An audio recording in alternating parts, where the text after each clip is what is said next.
അസ്സലാമു അലൈക്കും വറഹ്മത്തുള്ളാഹി തആല വബറകാത്തു. ആ രാത്രി മറ്റെല്ലാ രാത്രികളിൽ നിന്നും വ്യത്യസ്തമായിരുന്നു. വീട്ടുമുറ്റത്ത് വീശിയെത്തുന്ന കാറ്റിന് പോലും ഒരു ദുഃഖത്തിന്റെ ഗന്ധമുണ്ടായിരുന്നു. ആകാശത്ത് ചന്ദ്രനുണ്ടായിരുന്നെങ്കിലും റിസ്വാൻ വക്കീലിന്റെ മനസ്സിൽ വെളിച്ചമൊന്നും ഉണ്ടായിരുന്നില്ല. ആ വീടിന്റെ ഓരോ മൂലയിലും അവൾക്ക് സഫീറിനെ കുറിച്ചുള്ള ഓർമ്മയായിരുന്നു. എവിടെ ചെന്നാലും സഫീറിന്റെ വസ്ത്രങ്ങൾ കാണുമ്പോഴും അദ്ദേഹം ഉപയോഗിച്ച സാധനങ്ങൾ കാണുമ്പോഴും അവളുടെ നെഞ്ച് പൊട്ടുമായിരുന്നു. വാതിലിനരികിൽ ചാരി നിൽക്കുമ്പോൾ അവളുടെ കണ്ണുകൾ വീണ്ടും വീണ്ടും വഴിയിലേക്കാണ് നീണ്ടത്. ഇന്ന് വരുമായിരിക്കും, അല്ലെങ്കിൽ നാളെ. അള്ളാഹുവിൻ്റെ പ്രാർത്ഥന കേൾക്കാതിരിക്കില്ല. അവൾ സ്വയം പറഞ്ഞ വാക്കുകളായിരുന്നു അത്. പക്ഷേ ഓരോ ദിവസവും പ്രതീക്ഷ അല്പാൽപമായി തകർന്നു കൊണ്ടിരിക്കുകയായിരുന്നു. സഫീറിനെ കാണാതായിട്ട് ദിവസങ്ങൾ കഴിഞ്ഞിരുന്നു. അവൻ എവിടെയാണെന്ന് ഒരു വിവരവുമില്ല. ജീവനോടെയാണോ? ഭക്ഷണം കിട്ടുന്നുണ്ടോ? രോഗമാണോ? ആരെങ്കിലും ഉപദ്രവിക്കുന്നുണ്ടോ? ഓരോ ചോദ്യവും അവളുടെ ഹൃദയത്തിൽ കുത്തിക്കൊണ്ടിരുന്നു. പലരും പലതും പറഞ്ഞു. അവന് തിരിച്ചു വരില്ല, അവനെ ആരോ കൊണ്ടുപോയതാണെന്ന് കേൾക്കുന്നു. ജീവനോടെ ഉണ്ടാകുമോ എന്ന് പോലും സംശയമാണ്. ആ വാക്കുകൾ ഓരോന്നും റിസ്വാൻ വക്കീലിൻ്റെ നെഞ്ചിൽ തീ വീഴുന്ന പോലെയായിരുന്നു. എന്നാൽ ഒരാളെയും അവൾ ശപിച്ചില്ല, ഒരു മനുഷ്യനെയും അവൾ വെറുത്തില്ല. രാത്രി തഹജ്ജുദ് നമസ്കാരം കഴിഞ്ഞ് അവൾ കൈകളുയർത്തി. യാ റബ്ബേ, എൻ്റെ സഫീറിന് ഒന്നും സംഭവിക്കരുതേ. ആരെങ്കിലും തെറ്റ് ചെയ്തിട്ടുണ്ടെങ്കിൽ അവർക്കൊന്ന് ഹിദായത്ത് നൽകണേ. എൻ്റെ ഹൃദയത്തിൽ വിദ്വേഷം എറിയാൻ അനുവദിക്കരുതേ. എൻ്റെ ഭർത്താവിന് എനിക്ക് തിരിച്ചു തരണമേ. ആ പ്രാർത്ഥനയുടെ അവസാനത്തിൽ അവളുടെ കണ്ണുനീർ മുസല്ലയിൽ വീണു. അപ്പോൾ വലിയമ്മ മുറിയിലേക്ക് പതുക്കെ നടന്നു വന്നു. മോളെ. റിസ്വാൻ വക്കീൽ കണ്ണുകൾ തുടച്ചു. എന്താ വല്യമ്മ? വലിയമ്മ അവളുടെ തലയിൽ കൈവച്ചു. എത്ര ദിവസമായി മോളെ നീ മര്യാദക്ക് ഭക്ഷണം പോലും കഴിക്കുന്നില്ലല്ലോ? റിസ്വാന ചെറുതായി പുഞ്ചിരിക്കാൻ ശ്രമിച്ചു. എനിക്ക് വിശപ്പില്ല വല്യമ്മ. അങ്ങനെ പറയരുത് മോളെ. നീ തളർന്നാല് ഞങ്ങൾക്ക് പിന്നെ ആരാ മോളെ? സഫീർ തിരിച്ചു വന്നാല് പിന്നെ ആരാ അവനെ നോക്കുക? നീ ഇങ്ങനെ തളരല്ലേ, അവന് വരും മോളെ. ആ വാക്ക് കേട്ടപ്പോൾ റിസ്വാൻ വക്കീലിൻ്റെ കണ്ണുകൾ നിറഞ്ഞു. അവൻ വരുമോ വല്യമ്മ? വലിയമ്മ ഒരു നിമിഷം മിണ്ടാതെ നിന്നു. ശേഷം ഉറച്ച ശബ്ദത്തിൽ പറഞ്ഞു, അള്ളാഹുവിൽ പ്രതീക്ഷ വെച്ച മനുഷ്യൻ ഒരിക്കലും തോറ്റുപോയില്ല. ഓൻ നല്ലൊരു മോനല്ലേ. ഞങ്ങളൊക്കെ രക്ഷിച്ച് ഇവിടം വരെ എത്തിച്ചത് ഓനല്ലേ. ഓൻ ഒരിക്കലും പടച്ച റബ്ബ് കൈവിടൂല. അതെ, എന്നെയും ആയിഷയൊക്കെ രക്ഷിച്ച് ഇവിടം വരെ എത്തില്ലേ. അപ്പോൾ ആ വാക്കുകൾ റിസ്വാൻ വക്കീലിൻ്റെ മനസ്സിൽ ചെറിയൊരു പ്രകാശം തെളിയിച്ചു.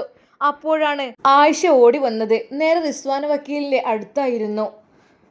എന്താ ആയിഷ? മോളെ, ഞാൻ ഇന്നലൊരു സ്വപ്നം കണ്ടടി. എന്ത് സ്വപ്നം? അതെ, സഫീർ ഇവിടെ വന്ന് വാതിൽ തുറന്ന് അകത്തേക്ക് വരുന്നത്. നീ കരയുന്നുണ്ട് ആ സമയത്ത്. എന്നാൽ എല്ലാവരും സന്തോഷിക്കുകയും ചെയ്യുന്നുണ്ട്. ആ വാക്കുകൾ കേട്ടപ്പോൾ ഒരു നിമിഷം സംസാരിക്കാൻ പോലും കഴിഞ്ഞില്ല. അവർ ആയിഷയുടെ കൈകളിൽ പിടിച്ചു. ആയിഷ, ഈ സ്വപ്നം സത്യമാകട്ടെ. ആ രാത്രി വീണ്ടും നീണ്ടുപോയി. ഭിത്തിയിലെ ഘടികാരത്തിൻ്റെ ആ ഒരു ശബ്ദം മാത്രമാണ് ഇപ്പോൾ കേൾക്കുന്നത്. റിസ്വാന വാതിൽ തുറന്ന് മുറ്റത്തേക്കിറങ്ങി. തണുത്ത കാറ്റ് അവളുടെ മുഖത്ത് തട്ടി. വഴി ശൂന്യമായിരുന്നു. ദൂരെയൊക്കെ നായ്ക്കൾ കുരക്കുന്ന ശബ്ദം മാത്രം. അവൾ വീണ്ടും ആകാശത്തേക്ക് നോക്കി. റബ്ബേ, എൻ്റെ സഫീർ എവിടെയാണെങ്കിലും നീ അവനെ കാത്തു രക്ഷിക്കണമേ. അവൻ്റെ വിശപ്പ് നീ അറിയുന്നു, അവൻ്റെ വേദന നീ അറിയുന്നു, അവൻ്റെ കണ്ണുനീർ നീ കാണുന്നുണ്ട്. എനിക്ക് ഇനി ഒന്നും വേണ്ട. അവൻ ജീവനോടെ എൻ മുമ്പിൽ വന്നു നിന്നാൽ മാത്രം മതി. അവളുടെ ശബ്ദം വിറച്ചു. കണ്ണുനീർ നിർത്താതെ ഒഴുകി. എന്നാൽ അവൾക്കറിയില്ലായിരുന്നു. എന്നാൽ അതേസമയം ഒരുപാട് ദിവസങ്ങളായി ഇരുട്ടിനുള്ളിൽ കുടുങ്ങിക്കിടന്ന സഫീർ മോചനത്തിലേക്കുള്ള യാത്ര ആരംഭിച്ച കാര്യം അവൾ ഒരിക്കലും അറിഞ്ഞില്ല. അവൻ്റെ രൂപത്തിൽ വല്ലാതെ മാറ്റം വന്നിരിക്കുന്നു. താടിയും മുടിയും വളർന്നിരിക്കുന്നു. ശരീരം കുറച്ചൊന്ന് ക്ഷീണിച്ചിരിക്കുന്നു. അതെ, ജ്യേഷ്ഠൻ ഭക്ഷണം തരാഞ്ഞിട്ടല്ല, പക്ഷേ അത് മനസ്സറിഞ്ഞ് കഴിക്കാൻ കഴിയുന്നില്ല. അതാണ് പ്രശ്നം. കണ്ണുകളിൽ ഉറക്കമില്ലായ്മയുടെ പാടുകൾ. അതെ, എൻ്റെ ഭാര്യ എന്നെക്കുറിച്ച് എന്ത് വിചാരിക്കുന്നുണ്ടാവും? അവളോട് ഒരു വാക്ക് പോലും പറയാതെ ഞാൻ അവളുടെ മുമ്പിൽ നിന്ന് മണവാളനായി ഇറങ്ങി വന്നതാണല്ലോ. പക്ഷേ തിരിച്ചങ്ങോട്ട് എനിക്ക് തിരിച്ചു പോകാൻ പറ്റിയില്ലല്ലോ. അതുമാത്രമായിരുന്നു അവൻ്റെ മനസ്സിൽ. എല്ലാം ഉണ്ട്, സൗകര്യങ്ങളും കാര്യങ്ങളൊക്കെ ഉണ്ട്. പക്ഷേ അവൻ്റെ മനസ്സിൽ ഒരേ ഒരു ചിത്രം മാത്രം, തൻ്റെ പ്രിയപ്പെട്ട ഭാര്യ. എനിക്ക് വീട്ടിലെത്തണം, അവളെ നേരിൽ കാണണം. ആ പ്രതീക്ഷയായിരുന്നു അവനെ ജീവനോടെ പിടിച്ചു നിർത്തിയത്. ആ രാത്രി ഒരേ ആകാശത്തിന് കീഴിൽ ഒരു ഭാര്യ ഭർത്താവിന് വേണ്ടി കണ്ണീരോടെ പ്രാർത്ഥിക്കുകയായിരുന്നു. അതേ സമയത്ത് ഒരു ഭർത്താവ് തൻ്റെ ഭാര്യയുടെ മുഖം വീണ്ടും കാണാൻ ജീവനുമായി പോരടിക്കുകയായിരുന്നു. അവർക്കറിയില്ലായിരുന്നു അള്ളാഹു അവരുടെ പ്രാർത്ഥനയ്ക്ക് മറുപടി നൽകാൻ സമയം നിശ്ചയിച്ചു കഴിഞ്ഞിരിക്കുന്നു എന്നുള്ളത്. ആ മറുപടി അവരുടെ ജീവിതം തന്നെ മാറ്റിമറിക്കുന്ന ഒരു രാത്രിയായിരുന്നു വരാനിരുന്നത്. എന്നാൽ ഇതിൻ്റെ പിന്നിൽ നൂർജഹാൻ നല്ലൊരു കളി കളിക്കുന്നത് ഒരിക്കൽ പോലും ജസീർ അറിയുന്നില്ലായിരുന്നു. രാത്രി കൂടുതൽ ആഴത്തിലേക്ക് ഇറങ്ങിക്കൊണ്ടിരിക്കുന്നു. വീട്ടിലെ എല്ലാവരും ഉറങ്ങാൻ ശ്രമിച്ചെങ്കിലും റിസ്വാന വക്കീലിൻ്റെ കണ്ണുകളിൽ ഉറക്കം പോലും വഴിതെറ്റിയിരുന്നു. മുസല്ല മടക്കി വെച്ച ശേഷം അവർ ജനലരികിൽ ഇരുന്നു. പുറത്തേക്ക് നോക്കുമ്പോൾ വഴിയൊട്ടാകെ ഇരുട്ട് മാത്രം. ഇടയ്ക്കിടെ കാറ്റ് വീശുമ്പോൾ തെങ്ങിൻ ഇലകൾ തമ്മിൽ ഉരസുന്ന ശബ്ദം കേൾക്കും. ആ ശബ്ദം പോലും അവളുടെ ഹൃദയം പിടിച്ചു കുലുക്കുന്നുണ്ടായിരുന്നു. യാ റബ്ബേ, ഇന്ന് എന്തുകൊണ്ടോ മനസ്സ് വളരെ അസ്വസ്ഥമാണ്, അവൾ പതുക്കെ പറഞ്ഞു. അവളുടെ കൈകൾ തണുത്തിരുന്നു. നെഞ്ചിനുള്ളിൽ ഒരു അജ്ഞാത ഭയം ഉയർന്നിറങ്ങുകയായിരുന്നു. എന്തോ സംഭവിക്കാൻ പോകുന്നെന്ന് തോന്നൽ. അതെ, സഫീറിനെ ജീവനോടെ കിട്ടില്ലേ റബ്ബേ? എനിക്കറിയില്ല. ഇനിയിപ്പോൾ എവിടുന്നായിരിക്കും, എന്തായിരിക്കും അറിയുന്നില്ല. എന്താണ് എനിക്ക് വരാൻ പോകുന്നത്? അവൾക്ക് തന്നെ വല്ലാത്തൊരു വിഷമം. അതേസമയം അതാ സഫീർ നടക്കുകയാണ്.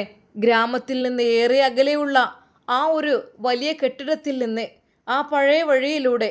ദിവസങ്ങൾ തടവിൽ കഴിഞ്ഞ ശരീരം ക്ഷീണിച്ചിരുന്നു. കാലുകൾക്ക് ശക്തിയില്ല. മുഖത്ത് താടി വളരെയധികം വളർന്നിട്ടുണ്ട്.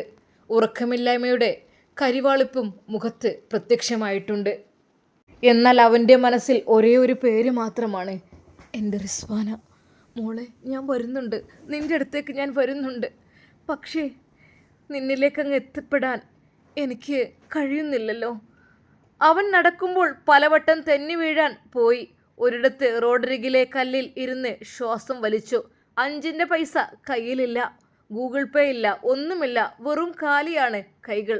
തന്നെ തൻ്റെ ജ്യേഷ്ഠൻ വിട്ടയച്ചു. എങ്കിലും എനിക്ക് പുറത്തു പോകുവാൻ കഴിയുന്നില്ല. നടക്കുവാൻ ശരിക്കും നെഞ്ച് കത്തുന്ന പോലെ തോന്നുകയാണ്. എന്നാൽ വീട്ടിലെത്തണമെന്ന ആഗ്രഹം അവനെ വീണ്ടും എഴുന്നേൽപ്പിച്ചു. ദൂരെയൊരു മഴയുടെ മണം കാറ്റിൽ കലർന്നിരിക്കുന്നു. ഇടയ്ക്കിടെ വാഹനങ്ങൾ കടന്നു പോകുമ്പോൾ അവൻ വഴിയിലൂടെ അതാ വക്കിലേക്ക് മാറി നിന്നു. ആരും തന്നെ തിരിച്ചറിയരുത് എന്ന ഭയവും അവനുണ്ടായിരുന്നു.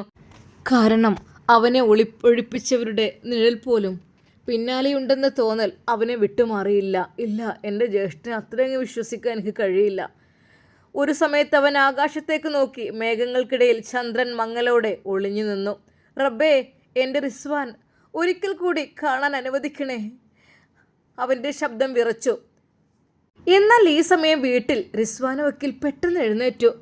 അവളുടെ നെഞ്ചിടിപ്പ് കൂടിയിരുന്നു. വല്യമ്മ ഉറക്കമാണെന്ന് ചോദിച്ചു. എന്താ മോളെ? വല്യമ്മ, എനിക്കെന്തോ തോന്നുന്നു. എന്താ മോൾക്ക് തോന്നുന്നത്? അറിയില്ല, പക്ഷെ സഫീർ വളരെ അടുത്തുണ്ട് എന്ന പോലെ. വല്യമ്മ അവളെ ആശ്വസിപ്പിച്ചു. അള്ളാഹു നല്ലത് തന്നെയാകും വരുത്തുക. പക്ഷേ റിസ്വാൻ്റെ കണ്ണുകൾ വാതിലിൽ നിന്ന് മാറിയില്ല. രാത്രി 12 അടുക്കുകയായിരുന്നു. സഫീർ ഇപ്പോൾ അവരുടെ വീടുള്ള തെരുവിലേക്ക് കടന്നെത്തി. അതെ, അല്പം ലോങ്ങാണ് ഇങ്ങോട്ട്. ആ തെരുവ് കണ്ട നിമിഷം അവൻ്റെ കാലുകൾ വിറച്ചു. ഇത്രയും ദിവസങ്ങൾക്ക് ശേഷം സ്വന്തം വീട്ടിലേക്കുള്ള വഴിയാണിത്. ഓരോ വീടും അവന് പരിചിതം, ഓരോ മരവും അവൻ ഓർമ്മ. അവൻ പതുക്കെ നടന്നു. വീടുമുറ്റം കണ്ടപ്പോൾ കണ്ണുകൾ നിറഞ്ഞു. അവൻ ഒരു നിമിഷം നിൽക്കുകയായിരുന്നു. ഉള്ളിലേക്ക് കയറാൻ പോലും ധൈര്യം വരാത്ത അവസ്ഥ. റിസ്വാന എന്നെ കണ്ടാൽ അവൾ എത്ര കരഞ്ഞിട്ടുണ്ടാവും. അവൻ്റെ തൊണ്ട വരണ്ടുപോയി. അവൻ പതുക്കെ വാതിലിനരികിലേക്ക് നടന്നു. കൈ ഉയർത്തി, പക്ഷേ മുട്ടാൻ കഴിഞ്ഞില്ല. കൈ വിറച്ചു. അകത്ത് റിസ്വാന വക്കീൽ പെട്ടെന്ന് ശ്വാസം മുട്ടുന്നത് പോലെ അനുഭവപ്പെട്ടു. ഉമ്മ, വല്യമ്മ, ആരോ പുറത്തുണ്ട്. എന്തൊരു കാലടി കേൾക്കുന്നുണ്ട്. വല്യമ്മ എഴുന്നേറ്റിരുന്നു. ഇരുവരും ശ്രദ്ധിച്ചു. പുറത്ത് നിശബ്ദത. സഫീർ കണ്ണുകൾ അടച്ച് യാ അല്ലാ എന്ന് പറഞ്ഞു ഒടുവിൽ വാതിലിൽ മുട്ടി. ആ ശബ്ദം രാത്രിയുടെ നിശബ്ദതയെ കീറിയിറങ്ങി. റിസ്വാന ഒരു നിമിഷം, ഒറ്റ നിമിഷം നിശ്ചലമായതുപോലെ തോന്നി. അവൾ വല്യമ്മയുടെ കൈ പിടിച്ചു. ആരായിരിക്കും വല്യമ്മ ഈ സമയത്ത്? അവൾക്ക് ഭയം മറ്റൊന്നുമല്ലായിരുന്നു, അതെ ജസീർ. അവനെ അവൾക്ക് ഭയമായിരുന്നു. കാര്യം അവൻ അത്രക്കും ക്രൂരനാണ്. അതാണ് അവൾ വിചാരിച്ചത്. മനസ്സിൽ ഭയവും പ്രതീക്ഷയും ഒരുമിച്ച് പൊട്ടിത്തെറിച്ചു. വീണ്ടും വാതിലിൽ മുട്ടി. ഇപ്പോൾ അല്പം ശബ്ദം ശക്തമായിരിക്കുന്നു. റിസ്വാന പതുക്കെ വാതിലിനരികിലേക്ക് നടന്നു.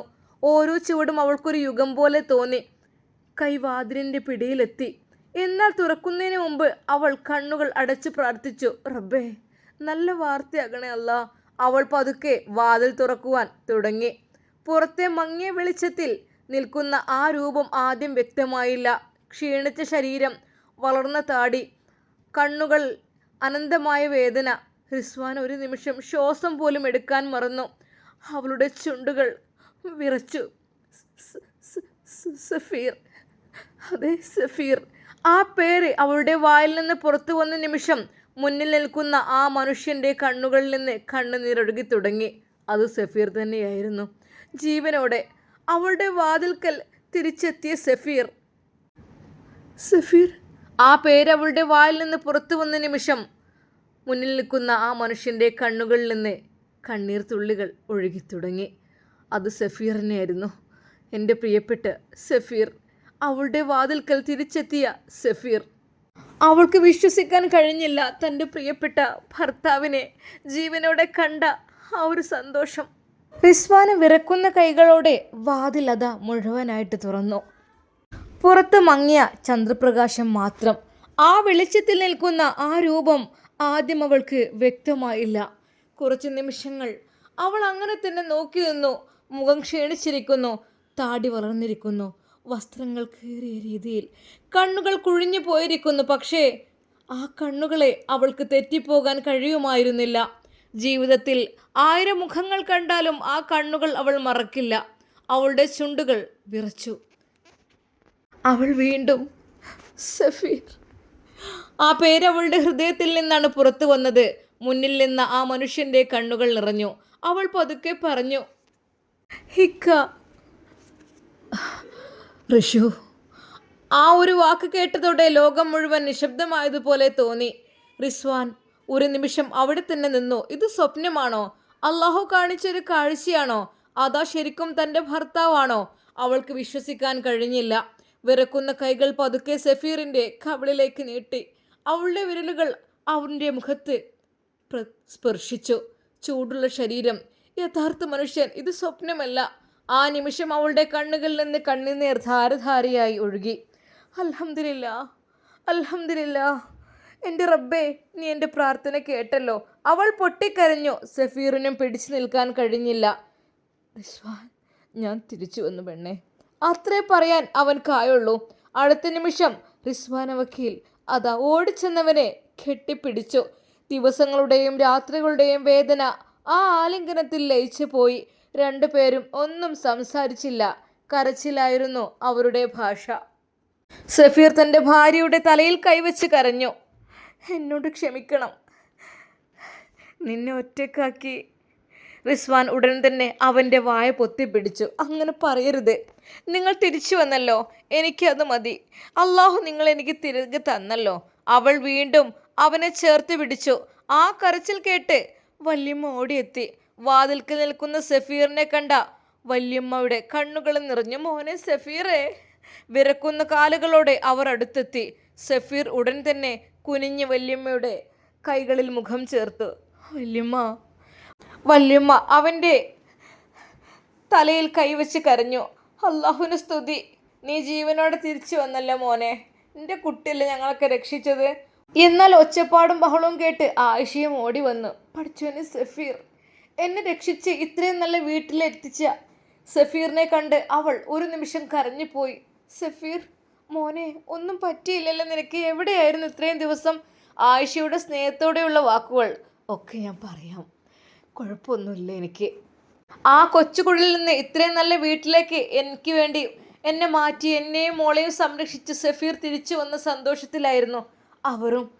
എല്ലാവരും കരയുകയാണ്. അത് അള്ളാഹുവിനോടുള്ള നന്ദിയുടെ കണ്ണീരായിരുന്നു.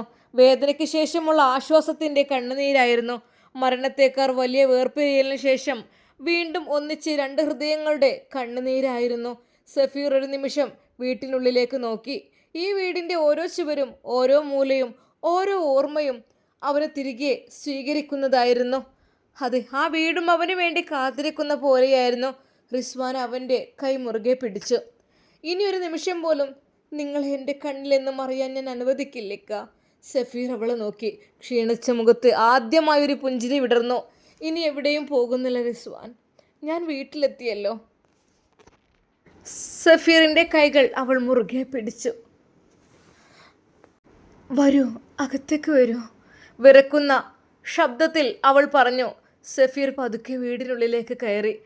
ആ വീടിൻ്റെ പടിവാതിൽ ചവിട്ടിയ നിമിഷം അവൻ ഒരു നിമിഷം നിന്നു, കണ്ണുകൾ അടച്ചു. അൽഹംദുലില്ലാ, അത്രമാത്രമായിരുന്നു അവൻ്റെ അതിരങ്ങളിൽ നിന്ന് ഉയർന്നത്. വല്യമ്മയും ആശയും അവനെ നോക്കി നിന്നു. സന്തോഷമുണ്ടായിരുന്നു. പക്ഷേ ആ സന്തോഷത്തേക്കാൾ അവരുടെ മനസ്സിനെ വേദനിപ്പിച്ചത് സഫീറിൻ്റെ അവസ്ഥയായിരുന്നു. ഒരിക്കൽ ആരോഗ്യവും പ്രസന്നതയും നിറഞ്ഞിരുന്ന യുവാവ് ഇപ്പോൾ വളരെയധികം മോശമായ രീതിയിലായിരിക്കുന്നു. കണ്ണുകൾ കുഴിഞ്ഞ പോലെ, ചുണ്ടുകൾ വരണ്ടിരിക്കുന്നു, കൈകളിൽ മുറിവുകളുടെ പാടുകളുള്ളതുപോലെ, നടക്കാൻ പോലും പ്രയാസം. എന്താണ് സംഭവിച്ചത് അറിയുന്നില്ല. റിസ്വാന വീണ്ടും ഹൃദയം പൊട്ടിക്കരഞ്ഞു. ഇതെല്ലാം എത്ര കഷ്ടപ്പെട്ടിട്ടായിരിക്കും. എന്തായിരുന്നു എൻ്റെ സഫീർ, എവിടെയായിരുന്നു? അവൾ ശബ്ദമില്ലാതെ കരഞ്ഞു. അവനെ പതുക്കെ ഇരുത്തിയ ശേഷം ഒരു ഗ്ലാസ് ചൂടുവെള്ളം കൊണ്ടുവന്നു. ഇതാ, കുറച്ച് വെള്ളം കുടിക്കൂ. ബിസ്മില്ലാഹിർ റഹ്മാൻ റഹീം. സഫീർ കൈകൾ വാങ്ങാൻ ശ്രമിച്ചപ്പോൾ കൈകൾ വിറച്ചു. അത് കണ്ട റിസ്വാൻ ഗ്ലാസ് തിരിച്ചെടുത്ത്, വേണ്ട, ഞാൻ തന്നെയുണ്ട്. ഒരു കുഞ്ഞിനെ വെള്ളം കുടിപ്പിക്കുന്ന പോലെ പതുക്കെ ഗ്ലാസ് അവൻ്റെ ചുണ്ടുകളിലേക്ക് ചേർത്തു. ഓരോ തുള്ളിയും സഫീർ ശാന്തമായി കുടിച്ചു. അവൻ്റെ കണ്ണുകൾ റിസ്വാനിൻ്റെ മുഖത്തു നിന്നും മാറിയില്ല. ആ കണ്ണുകളിൽ സ്നേഹവും നന്ദിയും മാത്രമായിരുന്നു. വെള്ളം കുടിച്ചു കഴിഞ്ഞപ്പോൾ റിസ്വാന മൃദുവായൊരു തൂവാല ഇളം ചുടുവെള്ളത്തിൽ നനച്ചു. ഒന്നും പറയരുത്, അവൾ പറഞ്ഞു. ഇപ്പം നിങ്ങൾ വിശ്രമിച്ചാൽ മതി. വളരെ ശ്രദ്ധയോടെ അവൾ അവൻ്റെ മുഖം തുടച്ചു കൊടുത്തു. നെറ്റിയിലെ പൊടി, കവിളിലുകളിലെ വിയർപ്പ് എല്ലാം അവൾ പതുക്കെ തുടച്ചെടുത്തു. എല്ലാം അവൾ സ്നേഹത്തോടെ തുടച്ചു മാറ്റി. അവളുടെ കണ്ണുനീർ ഇടയ്ക്കിടെ തൂവാലയിൽ വീഴുന്നുണ്ടായിരുന്നു. സഫീർ പതുക്കെ ചോദിച്ചു, പെണ്ണെ, എന്തിനെനിക്കറിയുന്നത്? ഞാൻ വന്നില്ലേ? റിസ്വാന തലകുലുക്കി. ഇത് സങ്കടത്തിൻ്റെ കണ്ണീരല്ല, എൻ്റെ റബ്ബ് നിങ്ങൾ എനിക്ക് തിരികെ തന്ന സന്തോഷത്തിൻ്റെ കണ്ണീരാണ്. ഇത് കേട്ട സഫീറിൻ്റെ കണ്ണുകളും വീണ്ടും നിറഞ്ഞു. അപ്പോഴേക്കും വല്യമ്മ അടുക്കളയിൽ നിന്ന് വിളിച്ചു, മോളെ, അവന് ഭക്ഷണം എന്തെങ്കിലും കൊടുക്കുക, ആയിഷ ഭക്ഷണമൊക്കെ തയ്യാറാക്കിക്കണേ. റിസ്വാന പെട്ടെന്ന് എഴുന്നേറ്റു. അടുക്കളയിൽ ചെന്ന അവൾ ചൂടുള്ള കഞ്ഞിയും മൃദുവായി വേവിച്ച പയറും അല്പം മീൻകറിയും എടുത്തു കൊണ്ടുവന്നു. ദിവസങ്ങളോളം ശരിയായി ഭക്ഷണം കഴിച്ചിട്ടില്ലല്ലോ, അതുകൊണ്ട് പതുക്കെ കഴിക്കണം. സഫീർ തളികയിലേക്ക് നോക്കി. അതെ, സാധാരണ നാടൻ ഭക്ഷണം. അതവന് വല്ലാത്തൊരു സന്തോഷമായി തോന്നി. ഭക്ഷണം കൈക്കൊണ്ടെടുക്കാൻ ശ്രമിച്ചപ്പോൾ കൈകൾ വീണ്ടും വിറച്ചു. റിസ്വാൻ അത് കണ്ടു. അവൾ ചോറ് ഉരുട്ടി ചെറിയ ഉരുളകളാക്കി മൃദുവായി അവൻ്റെ വായിലേക്ക് വെച്ചു കൊടുത്തു. സഫീർ മടിച്ചു. വേണ്ടടി, നിനക്ക് ബുദ്ധിമുട്ടോ? റിസ്വാൻ, ഞാൻ തന്നെ കഴിച്ചോളാം പെണ്ണെ. അവൾ പുഞ്ചിരിച്ച്, ഇല്ല ഇക്ക, ഇത്രയും ദിവസം നിങ്ങളെ നോക്കാൻ എനിക്ക് കഴിഞ്ഞില്ല. ഇന്നെങ്കിലും എന്നെ അനുവദിക്കൂ. അവനൊന്നും പറയാനായില്ല. ആദ്യ ഉരുള വായിലെത്തിയ നിമിഷം സഫീറിൻ്റെ കണ്ണുകൾ നിറഞ്ഞു. വിശപ്പ് കൊണ്ടല്ല, സ്നേഹത്തിൻ്റെ രുചി കൊണ്ടായിരുന്നു. ഓരോ ഉരുളയും റിസ്വാൻ വക്കീൽ അതീവ ശ്രദ്ധയോടെ സഫീറിന് കൊടുത്തു. ഇടക്ക് വെള്ളം കൊടുത്തു. പതുക്കെ, തിരക്കൊന്നുമില്ല. അവളുടെ ശബ്ദത്തിൽ ഒരു ഉമ്മയുടെ കരുതലും ഒരു ഭാര്യയുടെ സ്നേഹവും ഒരുമിച്ചിരുന്നു. ഭക്ഷണം കഴിഞ്ഞപ്പോൾ അവൾ കൈ കഴുകാൻ വെള്ളം കൊണ്ടുവന്നു. സഫീറിൻ്റെ കൈകൾ അവൾ സ്വന്തം കൈകളാൽ കഴുകിക്കൊടുത്തു. അവൻ്റെ വിരലുകളിലെ മുറിവുകൾ കണ്ടപ്പോൾ അവളുടെ കണ്ണുകൾ നിറഞ്ഞു. ഇനി ഈ കൈകൾക്ക് ഒരു വേദനയും ഞാൻ തരാൻ അനുവദിക്കില്ല, അവൾ മൃദുവായി പറഞ്ഞു. വീട്ടിലാകെ ഒരു സമാധാനം. പുറത്ത് രാത്രി ഇപ്പോഴും ആഴത്തിലായിരുന്നു. എന്നാൽ ആ വീടിനുള്ളിൽ ഒരുപാട് ദിവസങ്ങൾക്ക് ശേഷം നഷ്ടപ്പെട്ട സന്തോഷം വീണ്ടും മടങ്ങിയെത്തിയിരിക്കുന്നു. സഫീർ റിസ്വാനയെ നോക്കി പതുക്കെ പറഞ്ഞു, ഈ വീട്ടിലുള്ള ഓരോ ചുവടും ഞാൻ ജീവനോടെ എടുത്തത് നിന്നെ വീണ്ടും കാണണമെന്ന ആഗ്രഹം കൊണ്ടാണ്. റിസ്വാൻ അവൻ്റെ കൈകൾ ചേർത്ത് പിടിച്ചു. ഇനി ഒരിക്കലും നിങ്ങളെ ഒറ്റക്കാക്കില്ല. ഇനി വീടും കുടുംബവും ഞാനും എല്ലാവരും ചേർന്ന് നിങ്ങളെ കാത്തു സൂക്ഷിക്കും. ആ വാക്കുകൾ കേട്ടപ്പോൾ സഫീർ കണ്ണുകൾ അടച്ചു. ദിവസങ്ങളായുള്ള ഭയവും വേദനയും ക്ഷീണവും പതുക്കെ അലിഞ്ഞു പോകാൻ തുടങ്ങി. ഒടുവിൽ അവൻ മനസ്സിലാക്കി, താൻ ശരിക്കും വീട്ടിലെത്തിയിരിക്കുകയാണ്. തൻ്റെ ജ്യേഷ്ഠൻ കൂടെപ്പിറപ്പ് ഇത്രയും വലിയ ചതി ചെയ്യുമെന്ന് ഒരിക്കലും വിചാരിച്ചില്ല. എങ്കിലും നൂർജഹാനെ ഓർത്തപ്പോൾ സഫീറിന് അഭിമാനം തോന്നി. അതെ, ഞാൻ നിക്കാഹിന് വേണ്ടി ഒരുങ്ങിയത്, ഞാൻ വിവാഹത്തിന് വേണ്ടി ഞാൻ അവൾ പറഞ്ഞതിനനുസരിച്ച് മൂളിക്കൊടുത്തത്, അത് നല്ലതായി. അതെ, അതുകൊണ്ട് അവൾ എന്നെ രക്ഷിച്ചു. ശരിക്കും പറഞ്ഞാൽ നൂർജഹാനോട് നന്ദി തോന്നി. എന്നാൽ ഭക്ഷണമെല്ലാം കഴിഞ്ഞ് ആ രാത്രിയിൽ അതാ തൻ്റെ പ്രിയപ്പെട്ട സഫീറിനെ മുടിയിഴകളിൽ തലോടിക്കൊണ്ടിരിക്കുമ്പോൾ അവൾ പറയുന്നു, ഇക്ക, നൂർത്ത. അതെ മോളെ, നൂർത്തയാണ് എന്നെ ഇവിടെ ഇത്രയും പെട്ടെന്ന് എത്തിച്ചത്. അവർ നല്ലൊരു സ്ത്രീയാണ്. അതെ, അവരുടെ നീക്കങ്ങൾ അത് വെറുതെ ആവില്ല. എന്തൊക്കെയോ കളികളുണ്ട് അവരുടെ പിന്നിൽ. എന്തൊക്കെ തന്നെയായാലും എല്ലാം അവർ വിചാരിച്ച രീതിയിൽ ഹൈറാവാൻ വേണ്ടി നമുക്ക് ദുആ ചെയ്യാം ഇൻഷാ അല്ലാഹ്. അങ്ങനെ അതാ നമ്മുടെ സഫീറും റിസ്വാന വക്കീലും ആ രാത്രിയിൽ അതാ സഫീറിൻ്റെ നെഞ്ചിലേക്ക് നമ്മുടെ റിസ്വാന വക്കീൽ മുഖം അമർത്തി വിതുമ്പിക്കരഞ്ഞു. ഇൻഷാ അല്ലാഹ് നമുക്കിതിൻ്റെ ബാക്കി ഭാഗം നാളെ കാണാം. അതുവരേക്കും എല്ലാവർക്കും അസ്സലാമു അലൈക്കും വറഹ്മത്തുള്ളാഹി തആല വബറകാതുഹു.